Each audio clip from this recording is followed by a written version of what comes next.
What is up, guys? Welcome back to Reject Films. Back with another review for you guys from Warner Archive.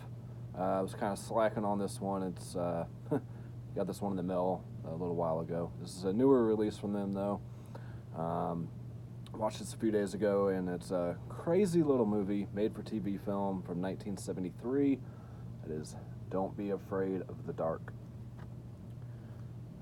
This runs 74 minutes, so it's not too long. It's a pretty quick watch. And I'm not familiar with most of the cast on here, but you do have a couple features on here as well. You have a new audio commentary by Amanda Rise, made for TV Mayhem. Audio commentary by Steve Uncle Creepy Barton, from Dread Central. And screenwriter Jeffrey Reddick, who also was screenwriter for Final Destination, Day of the Dead, and Sean Abley from Fangoria. So there is a few commentaries on here, which is nice because a lot of these releases don't have any features on them. But this one does have a few. This is one I'd never seen before. I know a lot of people really like this one. Overall, I thought this one was okay for me. I do like the setting, and the creatures in it were pretty weird and different. You can kind of see them right here on the front. I'll try to put some pictures up if I remember to and everything. But yeah, I know this one was remade in 2010. I think it was the Guillermo del Toro remake with Katie Holmes and Guy Pearce and all that, which, if I remember right, didn't have even as high a rating on IMDb as this. I think this one was like 6.7, and that was like a 5 point something. So apparently the remake wasn't very good. I know I've seen it, but I think I saw like when it came out, or right after it came out, so I don't really remember too much from it. But like I say, it's been a few days since I've watched this, so memory's not as great as it used to be, but it's pretty simple story in this. This couple, Alex and Sally, inherit this house. I believe it was like her grandmother's house and stuff. And come to find out, there's these little. They kind of remind me of like little like tree people. I know they're like little demons, but the way that they look, like their heads remind me of like little tree trunks or something. I don't know.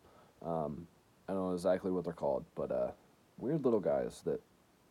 You hear them talking at the beginning of the movie, like they're wanting to know when people are going to move in and everything, and you hear like these weird voices and everything.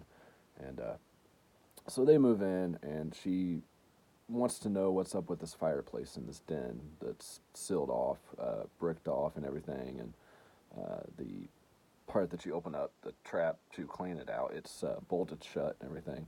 And she's told by Mr. Harris, who's kind of like their contractor to help restore this home and everything, that he sealed it up like 20 years ago, like I said, I believe when her grandma had it done, and warns her to leave it alone, but of course she doesn't leave it alone, so she ends up, releasing these little demon guys.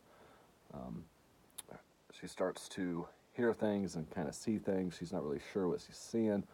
She tries to tell her husband, Alex, about it, and he doesn't believe her, thinks that she's just, like, stressed out and that she's got too much going on because she's supposed to be hosting, like, this extravagant dinner party, and she's got a lot on her plate and everything.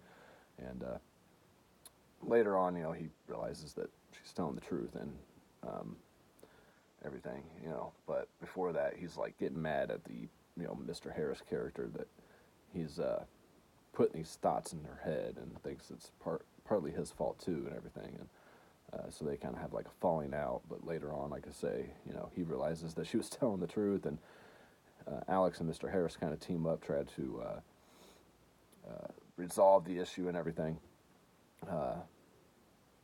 You don't see, I'm not gonna say you don't see, but you don't really know what their whole motivation is in this film, besides to get her eventually. There's only like, I think one like death scene in the movie, even total, if I remember correctly. But like I say, it's a made-for-TV movie, so there's nothing like graphic or anything like that, or language, or.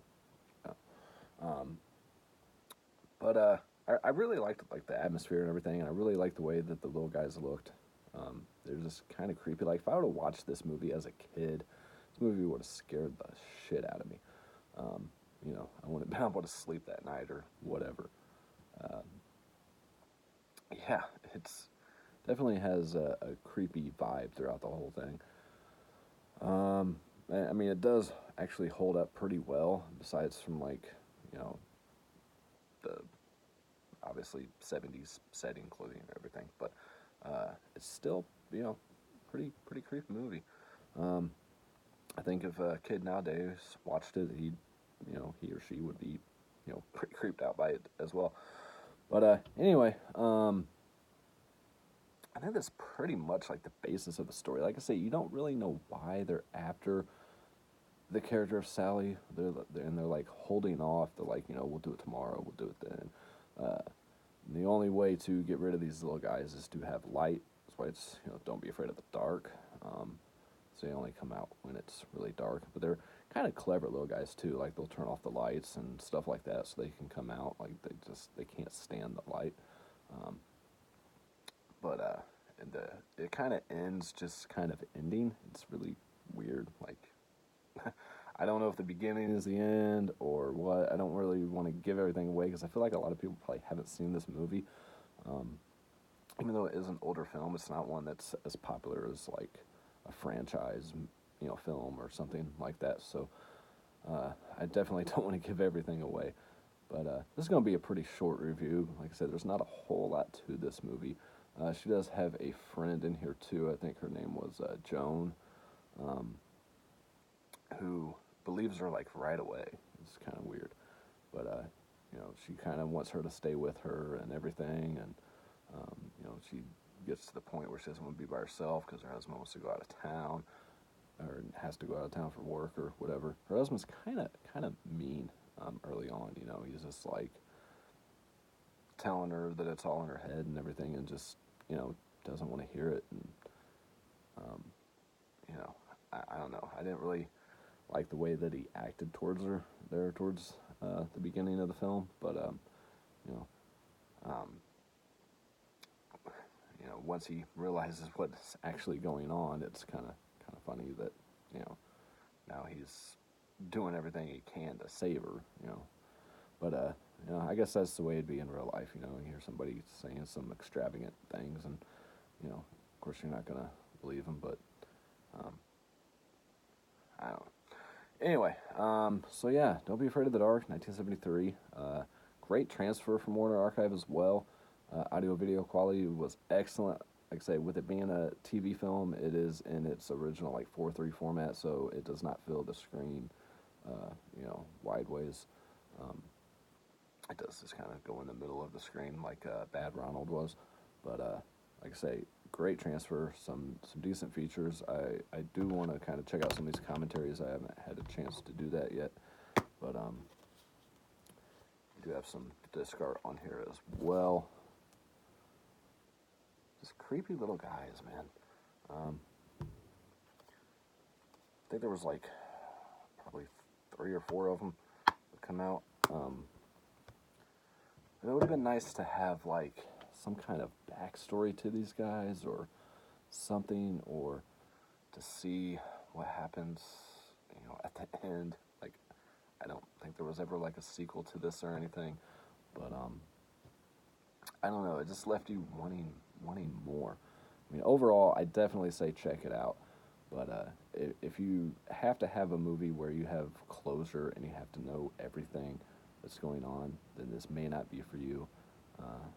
It definitely doesn't fill you in on all of that. But it's just a movie that's kind of there. I don't know. It's just a weird little film. I haven't looked up to see what else the director John Newland directed, but be kind of interesting to see some of his other films. Um, I mean, I like movies that explain everything, and I like movies that leave it up to you to figure out what the hell is going on, because, yeah, this is definitely one of those. Yeah, so definitely keep an eye. I know right now they have they're going to have the Black Friday sale. I think it's like half off of pretty much everything, I do believe. I think that goes for the archive titles. And of course, they always have the 4 for 44 sales going on, quite a few times throughout the year. So I would say this might be one to pick up during one of those sales or something. I know there is quite a few fans of this movie, and it does have like a, I don't want to say following necessarily, but people that hold this movie dearly. Like I say, if I would have seen this movie as a kid, 1973, I would have been scared shitless. Yeah. Definitely give it a watch, and see if it's for you. If it is, definitely pick it up from Warner Archive. I guess it does say on here that, this is the original TV movie that inspired the 2010 theatrical movie starring Katie Holmes and Guy Pearce. I didn't even realize that was on the back. But, yeah, here's the back of the, I know it's glaring really bad, but, yeah. So thank you again, Warner Archive, for sending this over for review. I'm definitely glad that I have seen the film now. And, yeah, that's it for this review, guys. I knew this one wasn't going to be very long, just because, like I said, there wasn't a lot going on in this film. But definitely one I'm glad got a Blu-ray release and got back in like circulation and everything for people to check out. So until next time, guys.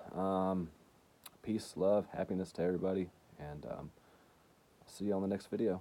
And if I don't see you before the holidays, happy Thanksgiving and all that good stuff. And hopefully you guys get some good family time in and everything. And I'll definitely try to do a Black Friday haul if I get anything or whatever. And I'll probably request. Not sure what I'm going to request next. If you guys have any suggestions from the Warner Archive catalog, definitely let me know. There's a lot of those films in there that I haven't seen. I don't know anything about, especially like the more classic films and stuff. But there's a few that catch my interest just because I know some of the actors in there, like Corvette Summer with Mark Hamill, Mr. Nice Guy with Jackie Chan. I do want to check out like Demon Seed still, and some other stuff, but definitely let me know some recommendations, guys. And I get comments quite a bit that go to like the spam or something, but then I'm pretty boring, so I do apologize for that. I try not to be. I try to just be myself. There's a lot of people out there that have like gimmicks and all this kind of stuff and are really loud and obnoxious. And I know a lot of people actually like that kind of stuff, but I don't, and that's not my personality. So, to those people that say that I suck because I not like that, sorry. Don't watch it, I guess. I don't know.